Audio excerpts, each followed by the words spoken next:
The applause was deafening. 250 people on their feet, cheering, whistling, celebrating the man who had made them laugh for over 2 decades. Jay Leno walked out from behind the curtain, waving, smiling that familiar smile. November 2008. Just another Tuesday night taping. Just another monologue. Just another show. Then he stopped. His hand, still raised in a wave, slowly dropped. His smile faded. His eyes locked onto something at the edge of the stage, near the band area, partially hidden behind a speaker cabinet. An old microphone stand. Chrome. Worn. A small dent near the base. A strip of faded electrical tape wrapped around the middle. Jay Leno stood frozen. The audience, confused, continued clapping. Kevin Eubanks played a few notes, trying to fill the strange silence. The producer's voice crackled through the headsets. What is happening? Someone find out what is happening. Jay did not move. For 11 seconds, the host of the Tonight Show stood motionless on his own stage, staring at a piece of equipment that nobody else had even noticed. Then he turned to one of the stagehands and said something the microphones did not pick up. The stagehand looked confused, then concerned, then nodded quickly and disappeared backstage. Jay walked to his desk. He sat down. He shuffled his notes.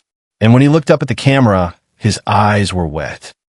But to understand why, we need to go back 41 years earlier, to a comedy club in Boston that no longer exists, to a night that changed everything. The year was 1967. Jay Leno was 17 years old, skinny, awkward, with a chin that the other kids made fun of and a hunger for laughter that he could not explain. His father, Angelo, was an insurance salesman, a quiet man, a man who worked hard and expected his sons to do the same. A man who did not understand why his younger son spent hours in front of the mirror practicing jokes instead of studying for exams. Angelo Leno did not believe in dreams. He believed in paychecks. But there was one night, one single night, when Angelo did something that surprised everyone, including himself. Jay had been begging to go to Lenny's Laugh House, a small comedy club in downtown Boston. He had heard about an open mic night. He had written material. He wanted to perform. Angelo said no. Repeatedly. Comedy was not a career. Comedy was what you did after you had a real job. If you had time, which you would not, because real jobs took everything you had. But Jay kept asking. And one Thursday evening, after a particularly difficult day at work, Angelo came home, threw his briefcase on the couch, and said 4 words that Jay would never forget. Let us go tonight. Jay thought he was joking. He was not. They drove to Lenny's Laugh House in Angelo's old Buick. They did not speak during the drive. Angelo stared at the road. Jay stared at his handwritten notes, his hands trembling with nerves. The club was small, maybe 50 seats, a wooden stage, a single spotlight, and one microphone on a chrome stand with a small dent near the base, probably from being knocked over one too many times. Jay signed up for the open mic. He was number 7 on the list. He sat with his father in the back row and watched the other comedians perform. Some were good. Some were terrible. All of them were brave. When Jay's name was called, he walked to the stage on legs that felt like they belonged to someone else. He adjusted the microphone. He looked out at the audience, and he saw his father. Angelo was not smiling. He was not frowning. He was simply watching, waiting, giving his son nothing and everything at the same time. Jay told his jokes. The first one landed. The second one did not. The third one got a big laugh from a woman in the front row. The fourth one made even Angelo crack a small smile. When Jay finished his 5 minutes, the applause was modest but real. He walked off the stage and back to his father. Angelo stood up. He put his hand on Jay's shoulder. "You're not bad," he said. That was all. "You're not bad." For Angelo Leno, that was a standing ovation. They drove home in silence again, but it was a different silence. A comfortable one. A shared one. At the door to their house, Angelo stopped. He reached into his pocket and pulled out a small strip of electrical tape. "I noticed the stand was loose," he said. "I tightened it while you were waiting to go on. Put some tape on it too. Should hold better now." Jay looked at his father. This man who had never supported his comedy dreams, who had never laughed at his jokes at home, who had always pushed him toward practical careers. This man had quietly fixed a microphone stand for him. Jay took the leftover tape. He put it in his pocket. He did not know why. He just knew he needed to keep it. That was the last time Angelo Leno ever saw his son perform live. He passed away 3 years later, sudden heart attack, gone before the ambulance arrived. For 41 years, Jay carried that strip of electrical tape. Not literally.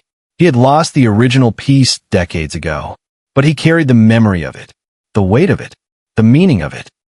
Every time he performed, every late-night set, every television appearance, every Tonight Show monologue, he thought about that microphone stand in Boston. He thought about his father's hands tightening the bolts, wrapping the tape, doing something small and practical because that was the only way Angelo knew how to say, "I believe in you." Jay never talked about it publicly. It was too personal, too sacred, the kind of story that loses its power when you tell it too many times. But he told one person. In 1992, when Jay took over the Tonight Show, he had a conversation with a man named Eddie Morrison.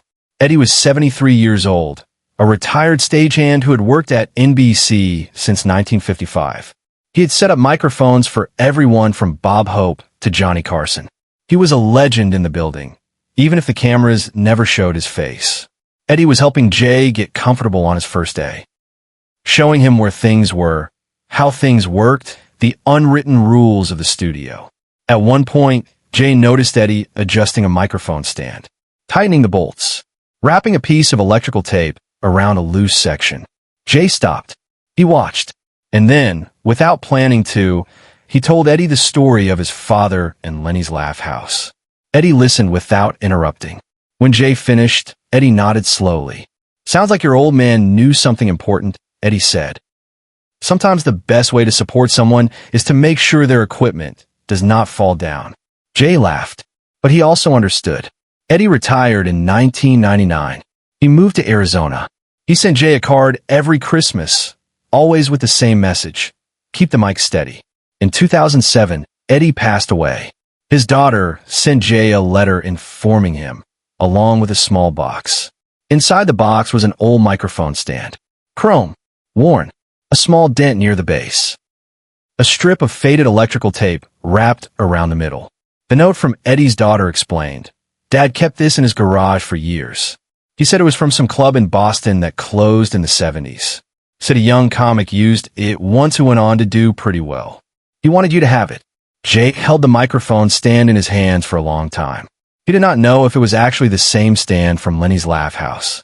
It probably was not. The odds were impossible. But it did not matter.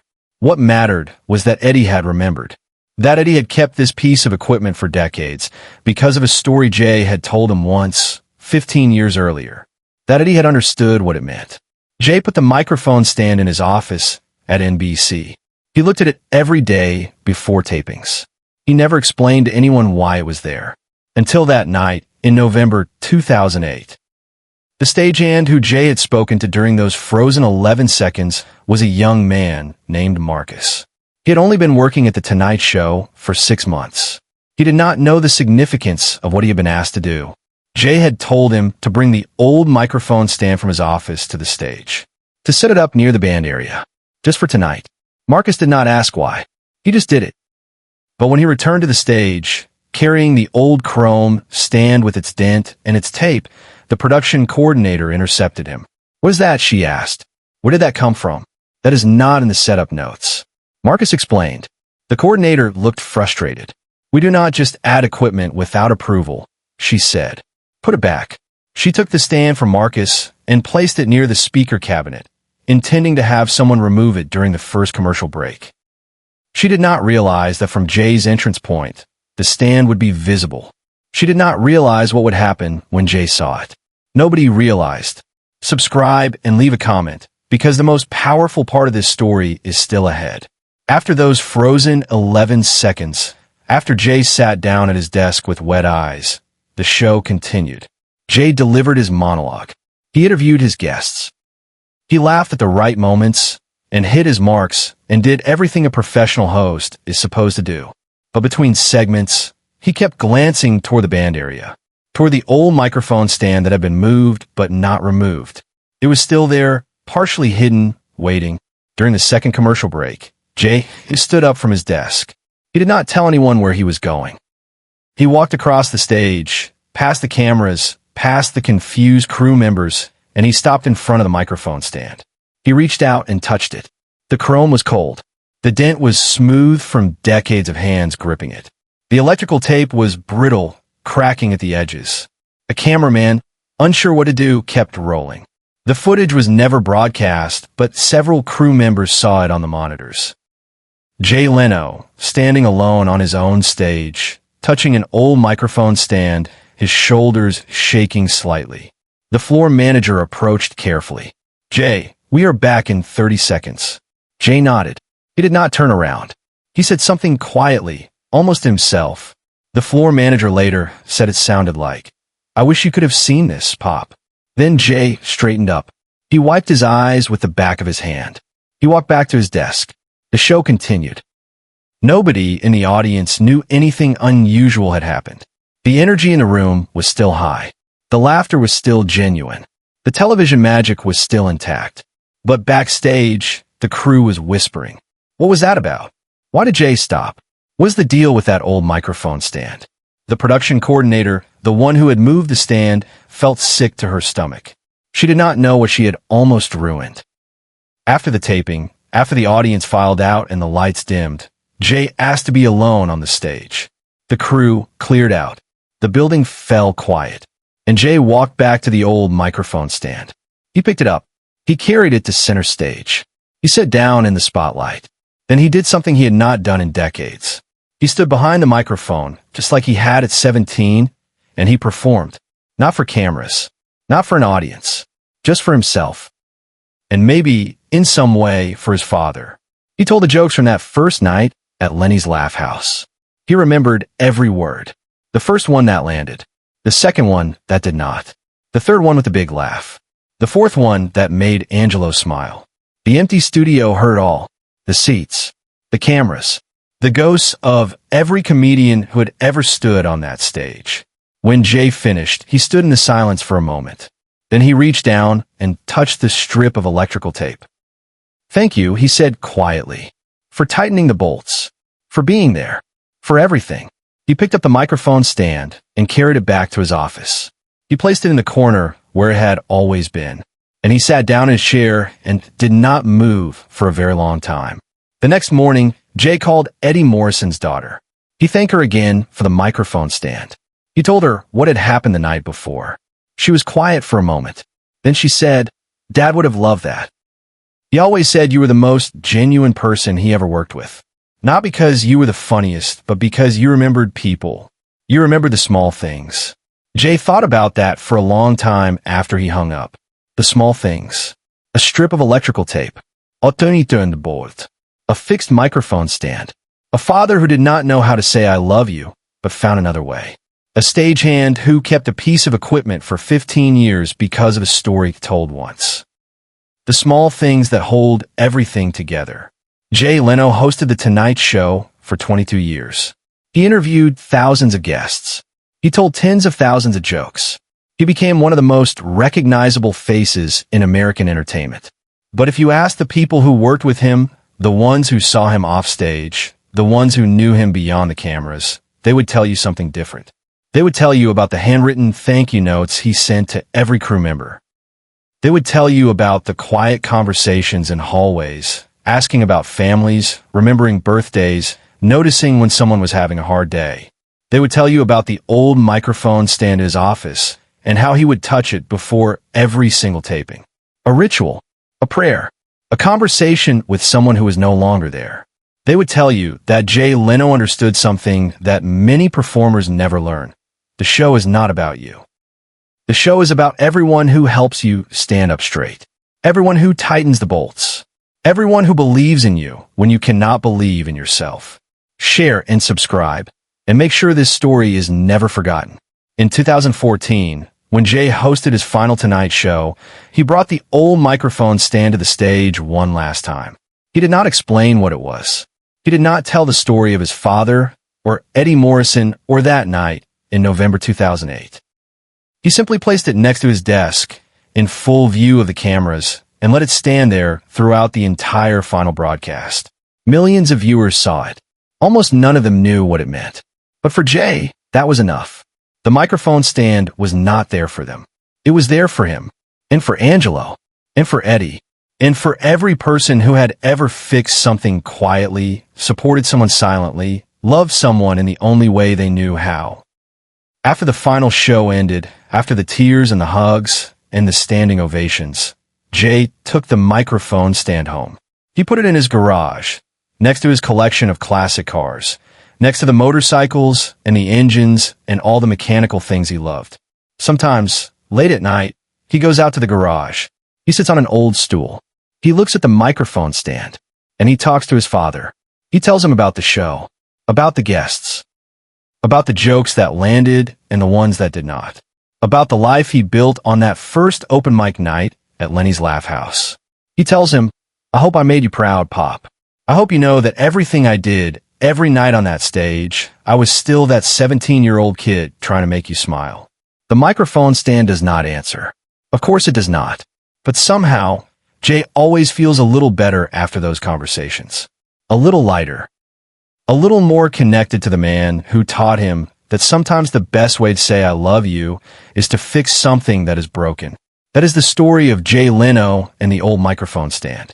A story about fathers and sons. About silent support. About the small things that carry enormous weight. A story about a piece of electrical tape that meant more than 1,000 words. A story about a man who spent his career making millions of people laugh, but who never forgot the one person whose approval he wanted most. And a story about legacy. Not the kind that shows up in ratings and awards and headlines, but the kind that lives in the quiet moments. The kind that passes from one generation to the next through tightened bolts and handwritten notes and objects kept for decades because someone remembered a story told once. The next time you watch an old clip of Jay Leno hosting The Tonight Show, look carefully at his eyes before each monologue. There's a moment, just before the first joke, when he seems to be looking at something beyond the camera. Now you know what he was looking at. An old microphone stand. Chrome. Worn. A small dent near the base. A strip of faded electrical tape. And the ghost of a father who finally said yes.